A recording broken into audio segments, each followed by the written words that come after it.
Vamos a empezar con tumores del intestino delgado. Los tumores GIST. ¿Se ve ya mi pantalla?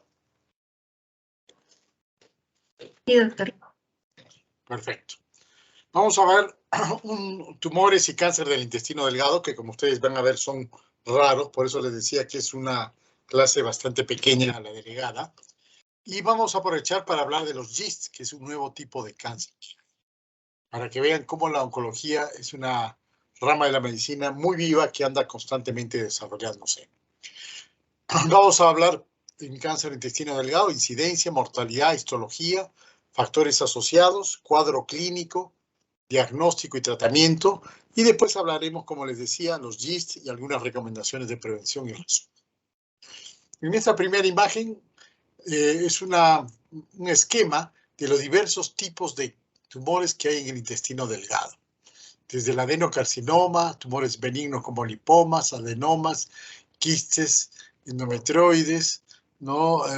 GIST, tumores gastrointestinales, tumores por parásitos, lumbrices, metástasis de otros tumores, ¿no? Todo esto constituyen los tumores más frecuentes del intestino delgado.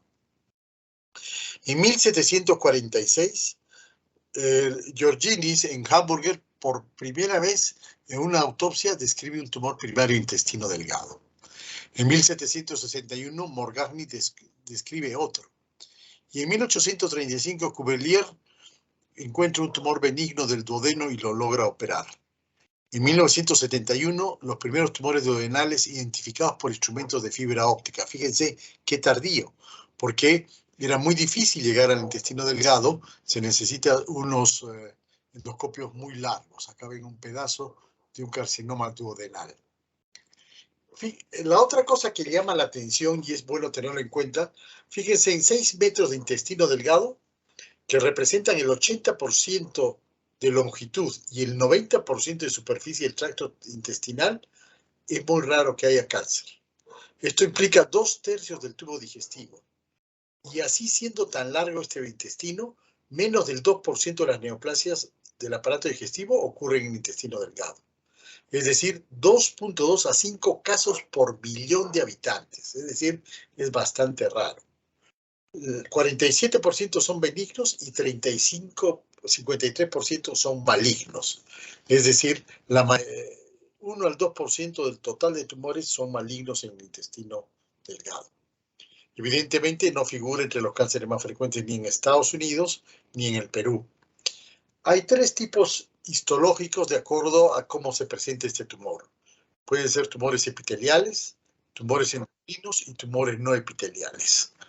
Este es un tumor en el borde antemesentérico que tiene la cualidad que se volvula, se gira sobre sí mismo y es así como produce el cuadro clínico. Acá tenemos una relación de los tipos de tumores, los benignos y los no benignos, para empezar a entenderlos.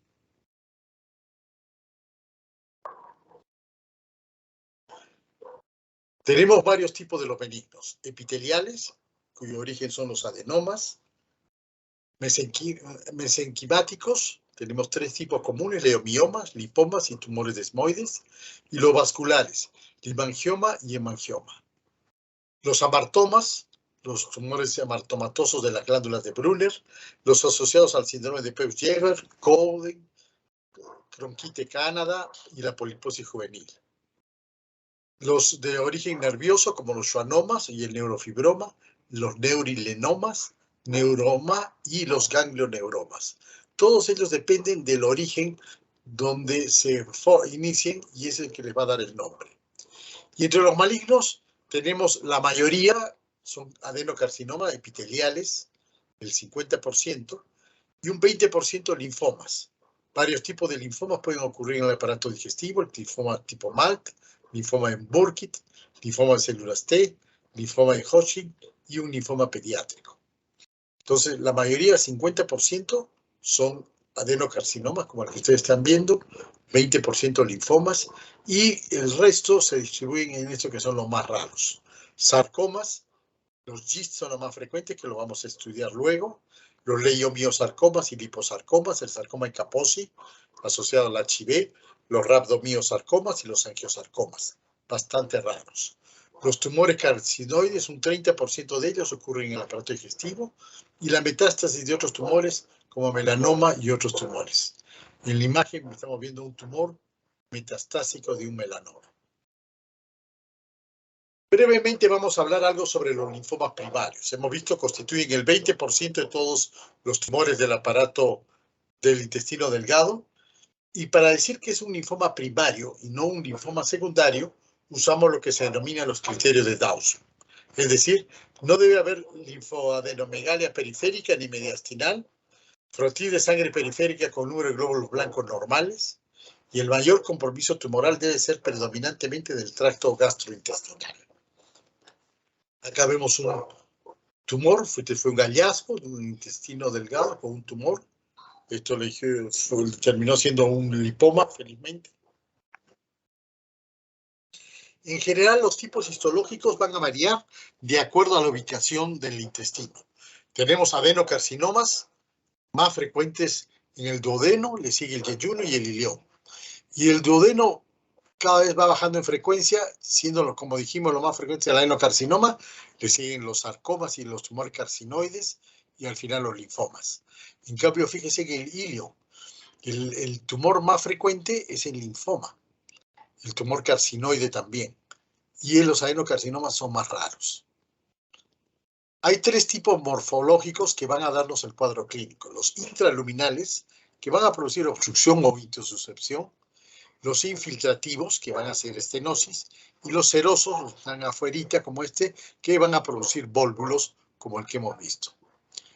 Los factores de riesgo para este tumor son las dietas altas en grasa, poliposis familiar, síndrome de Garner, Peutz-Jeghers, Crohn, la enfermedad celíaca, la neurofibromatosis y la presencia de anastomosis. Estos son factores de riesgo para cáncer de intestino delgado. Fíjense en la enfermedad de Peutz-Jeghers, que está asociado a tumores. En este caso se hizo una intususcepción del tumor. A las anastomosis. La anastomosis produce una inflamación crónica y puede producir tumores. Sin embargo, como hemos dicho, son bastante raros. ¿Por qué? Porque predominan los factores de protección. La composición del líquido intestinal es menos irritante, tiene un pH alcalino, hay un rápido tránsito del contenido intestinal, menor concentración de bacterias, mayor tejido linfático, son tejidos ricos en la enzima peroxidasa de bencilo, que actúa como un regulador de las bacterias, por eso no hay tanta infección, no hay microorganismos, ¿no? Por eso la concentración de bacterias es bastante baja, y hay una elevada concentración de inmunoglobulina A, que todo esto sumado le da una gran protección al intestino delgado. Por eso, a pesar de su tamaño, nunca llegan a tener grandes neoplasias ni frecuentemente. El cuadro clínico, como hemos dicho, depende del tipo de tumor. Cuando son los síntomas tempranos, no producen nada. Pueden dar dolor y cólicos en nuestro abdomen, náuseas, plenitud, anorexia. Hasta ahora, todos síntomas muy variables, muy poco específicos. Suboclusión o oclusión intestinal, pérdida de peso sin razón, tumor palpable en abdomen, hemorragia, sangre oculta en heces, melena, anemia y fatiga, y en ciertos casos, cuando el tumor está en la segunda o tercera porción del duodeno, ictericia. Este es un caso clínico típico: un varón de 25 años, ingresa por emergencia con vómitos, dolor cólico, distensión abdominal intermitente, de 5 meses de evolución. 5 meses que hasta con cuadros parecidos. No tiene matemesis, no melena, no hematoquesia ni fiebre. No antecedentes de importancia, nunca había sido operado. En la radiografía simple de abdomen se ve niveles como si fuese de obstrucción intestinal. Le hacen un tránsito intestinal y se encuentra esto: un tumor muy redondado. Lo operamos y nos encontramos el tumor aquí bien redondeado, en el borde casi antimesentérico, que ocluye el intestino, por eso este está vacío y este está muy distendido. Acá el líquido viene por acá, acá está la obstrucción y acá está el vacuo, ¿no? ¿Cómo se hace el diagnóstico? Mediante un tránsito intestinal, es lo más fácil. La ecografía puede ayudar, la endoscopía también, cuando se puede llegar con el endoscopio, la tomografía, laboratorio y la endoscopía en cápsula, que es una capsulita que el paciente se la traga, va tomando fotos y va, a medida que va avanzando la cápsula en el intestino, va mandando las fotos y se puede calcular la distancia y la ubicación. Así se encontró este carcinoma de intestino, todavía incipiente, infiltrativo, que no había hecho una obstrucción total. El diagnóstico diferencial de los tumores de intestino delgado son los tumores benignos, que ya los hemos mencionado. Por ejemplo, acá tienen un tumor benigno antemesentérico, la presencia de vólvulos o el infarto mesentérico, como ustedes tienen acá, ¿no? Este es un infarto mesentérico. Las complicaciones son la perforación, la oclusión y la intususcepción. Esta es una tomografía en la cual se ve la intususcepción, en la cual se ve esta imagen clásica de un cilindro dentro del otro, que nos indica que un intestino se ha montado sobre el otro. El pronóstico, la sobrevida a 5 años en todos los estadios es bajo, solo 30%. ¿Por qué? Porque se diagnostica generalmente tarde. 40% tienen metástasis ganglionar en el momento del diagnóstico y 35% tienen estadio 4, es decir, metástasis a otros órganos cuando se diagnostica. Es muy complicado hacer el diagnóstico temprano. Acá ustedes ven un tumor, un adenocarcinoma intestino delgado. La metástasis se presenta en el 80% de los pacientes en el momento del diagnóstico. El lugar más frecuente es el peritoneo, seguido de hígado, el pulmón, ganglios distantes y en otros lugares. Acá ven otro tumor de intestino delgado.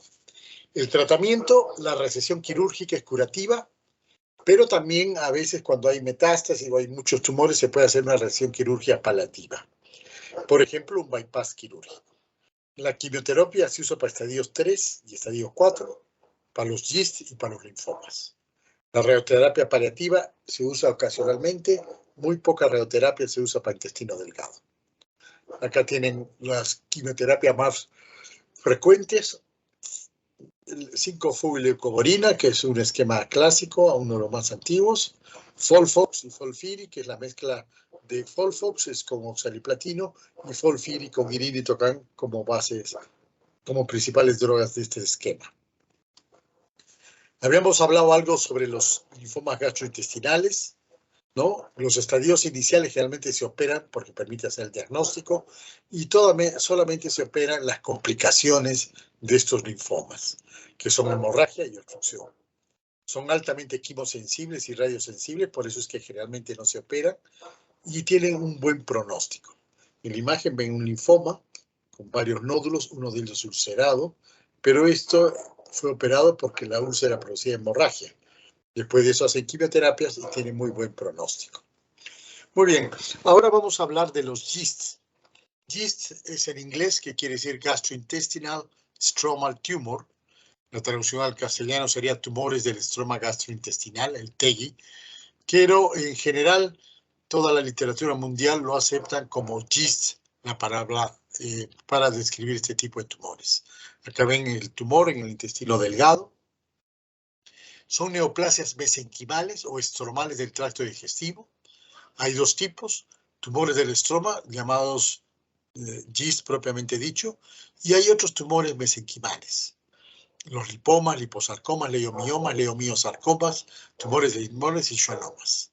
Esto es algo nuevo, ¿no? Entonces, el más frecuente de todos los tumores mesenquimales son los GIST. Acá tienen lo mismo, ¿ves? GIST 18%, le siguen los liposarcomas y después todos los demás tumores mesenquimales. Este es un grupo muy heterogéneo de tumores. Los GIST son un grupo de tumores no epiteliales del tracto gastrointestinal y del mesenterio, con un patrón histológico y de inmunohistoquímica específico, sensibles a tratamiento de pequeñas moléculas inhibidores de la tirosina quinasa, que se llama SMOCI, Small Molecular Tyrosine Kinase Inhibitors, ¿no? Acá ven un tumor que se ha operado. Estos tumores GIST se originan en el tumor de las células del marcapaso intestinal, ¿no? Es decir, estos tumores se originan cuando se unen las células de Malpighi, donde se inician los movimientos peristálticos. Y se sabe que hay una alteración en el gen KIT. El 80% de estos GIST tiene una alteración en el KIT y 10% en el PDGRA. Otro 10% pueden tener en los dos. Estos exones presentan mutaciones puntuales que se han estudiado mucho y han permitido entender estos GIST. El 60% se encuentra en el estómago, 30% en el intestino delgado y 5% en el colon y el recto. Incluso puede haber GIST hasta en el esófago, pero son mucho más raros. Recién en el año 2015 se cumplió 15 años de haber descrito este tumor GIST. Recién en el año 2000 se describió por primera vez este tumor y se ha avanzado mucho porque ya se conoce su biología molecular, su origen y cómo se puede tratar. En 1940 ya Studt puso gran interés en los tumores gastrointestinales originados de las células musculares. En 1983, Masur y Clark acuñan el término de tumor estromal. Hirota en Osaka demuestra que hay una mutación en estos tumores, el gen KIT. Y con esto ya queda establecido que los GIST se deben a una mutación de este gen y su origen son las células de Cajal. En el año 2000 en Helsinki, primer paciente tratado con éxito con imatinib, que es una droga inhibidora del gen KIT.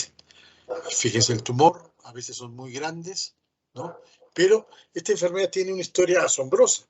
Se descubre, se empieza a estudiar, se descubre su origen en 1998, en el 2000 ya la droga que lo puede tratar y este tumor que originalmente era hacer todo quirúrgico se puede tratar incluso sin cirugía si se diagnostica a tiempo. En general, como dijimos, su origen es el tejido mesentérico, ocurre tanto en hombres como en mujeres, generalmente a partir de los 50 años. El diagnóstico la mayoría de veces es incidental. Y un tercio se presenta con enfermedad metastásica. La colocalización más frecuente, como dijimos, es el estómago, 70%, intestino delgado, 40%, colon recto, 15% y esófago, menos del 15%. En ausencia de síntomas o sangrado, el diagnóstico es tardío y los enfermos se presentan con enfermedad avanzada. En el gen 90 está alterado, el TK es el gen más alterado. Hay 43 genes asociados al cromosoma 4 donde está el gen CKIT. Estos 43 genes le van a dar diversas características al tumor. Pero sigue siendo la clave molecular la enzima KIT, o que el KIT que le da el nombre al gen que lo codifica para esta enzima.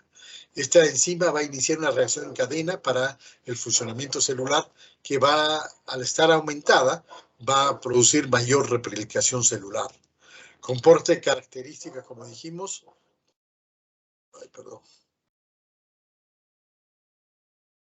Parte características. Estoy yendo para otro lado, creo.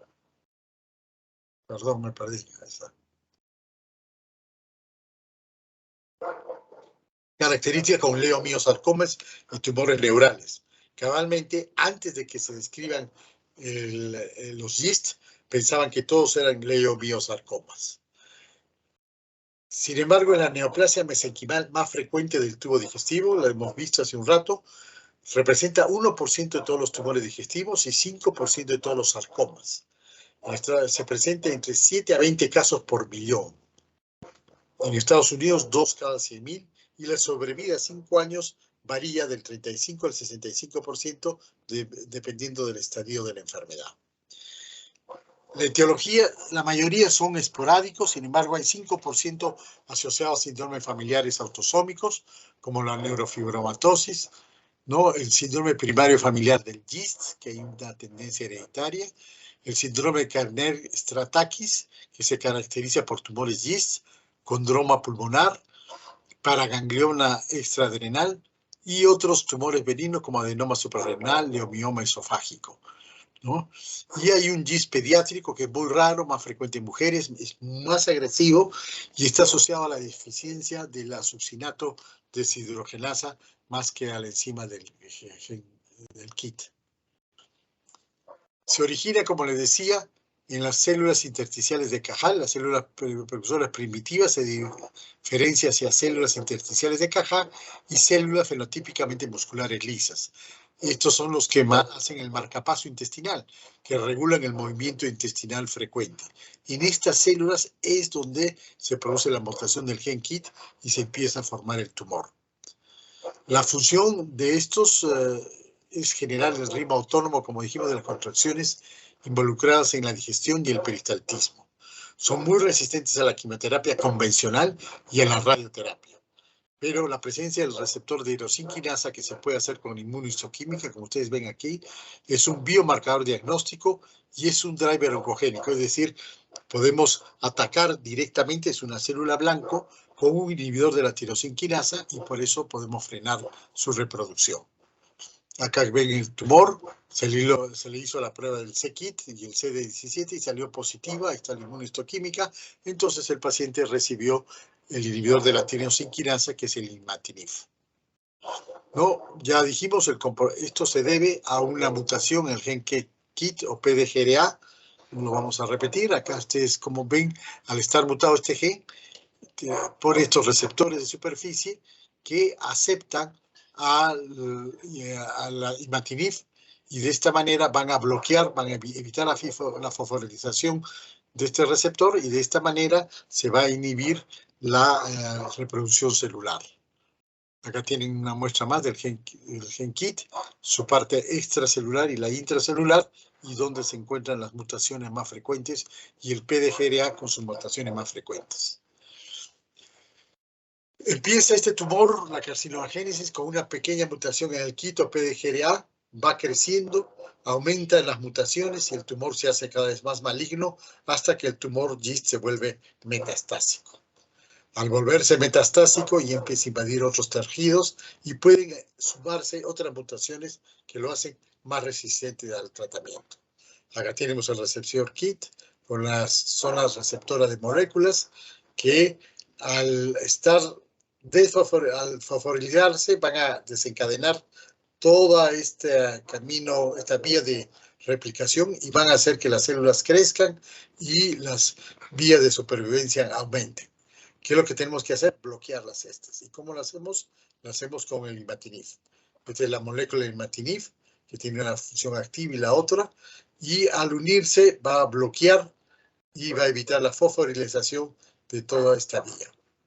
¿Cuáles son los factores pronósticos? La presencia de metástasis peritoneales y hepáticas asociados a una breve sobrevida, tamaño tumoral, la ubicación del tumor primario, la invasión a la serosis y la actividad mitótica. Incluso hay unos cuadros para calcular y saber cómo va el riesgo. Por ejemplo, son de muy bajo riesgo cuando el tumor es pequeño, menos de 2 centímetros, y nos dicen que hay poca mitosis, menos de 5 por campo. En cambio, riesgo intermedio o riesgo alto, cuando hay muy grandes el tumor, más de 5 o 10, más de 10 centímetros, y muchas mutaciones, más de 5 centímetros por campo, o más de 10. ¿No? Fíjense cómo el número de mutaciones por campo es determinante para la sobrevida. También es importante la invasión o no de la serosa, porque va a indicar que cuando hay invasión de la serosa, más rápido hace metástasis, por lo tanto el pronóstico es peor.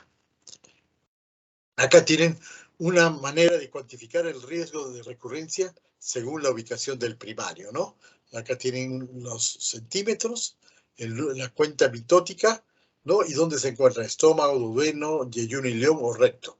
Los en rojo son los que van a tener peor pronóstico. Pueden ser los tumores más grandes, con mayor número de mitosis por campo, ¿no? Y principalmente los que están en el recto y yeyuno o ilio terminal. Mientras que los estómagos y el duodeno, la mayoría son mucho más benignos. Hay dos tipos de GIST, el fusiforme y el epitelioide. Y rara vez un mixto, una mezcla de los dos. El tipo epitelioide tiene baja celularidad, se considera un factor pronóstico favorable versus el fusiforme. El tipo de células en uso dan invasión a la mucosa, lo cual es rara. El factor pronóstico es adverso, 70%, y debe diferenciarse de la ulceración, por compromiso isquémico no. Acá tienen un sistema resumido de clasificación del GIST, según la biología tumoral, sea esporádica, familiar o pediátrico, según el tipo histológico, fusiforme, epitelioide o mixto, según la localización, esófago, estómago, intestino, colon u otros, y según el riesgo de malignidad, muy bajo, bajo, intermedio o alto. Y entonces se le da un score y se usa también el TNM para clasificarlos. En el TNM, fíjense, se incluye el número de mitosis. De acuerdo a esto, se le va a ir recibiendo, se le va a ir resumiendo en estadios y así se puede aplicar el TNM al GIST.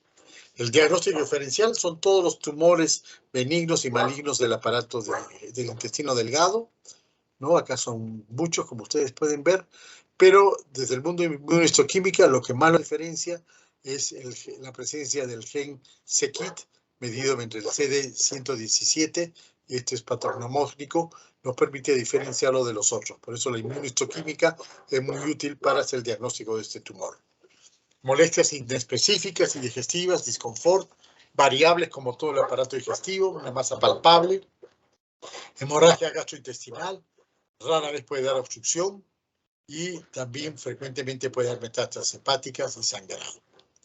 El diagnóstico, ya lo hemos visto, se hace por endoscopía, sería esófago gastrodenal, ecografía endoscópica, tomografía o resonancia magnética. Este es un tumor GIST encontrado en el estómago, fíjense qué grande, GIST. Pero se pudo resecar esta parte del estómago con facilidad y después dar tratamiento con imatinib para que la enfermedad no regrese. Así se ve en endoscopía, un tumor nodular con el centro ulcerado. La ecografía endoscópica nos dice que no hay ganglios, ¿no? Y en la tomografía se ve esta masa ocupante de víscera hueca. Un ejemplo claro es un paciente de 81 años que despierta a las 4 de la mañana con molestias abdominales, náusea, pujo y tenés. Evacúa 700 centímetros de sangre fresca y materia fecal. Hospitalizado a las 3 horas y presenta 3 episodios más. Tiene como antecedente colonoscopía hace 6 meses, que solo había divertículos y leve sangrado, y una endoscopía gástrica con gastritis crónica. Este es un caso clínico que salió en New England. Fíjense cómo la hemoglobina fue bajando porque el paciente estaba sangrando, no sabían qué era, a pesar de tener endoscopía alta y baja normales.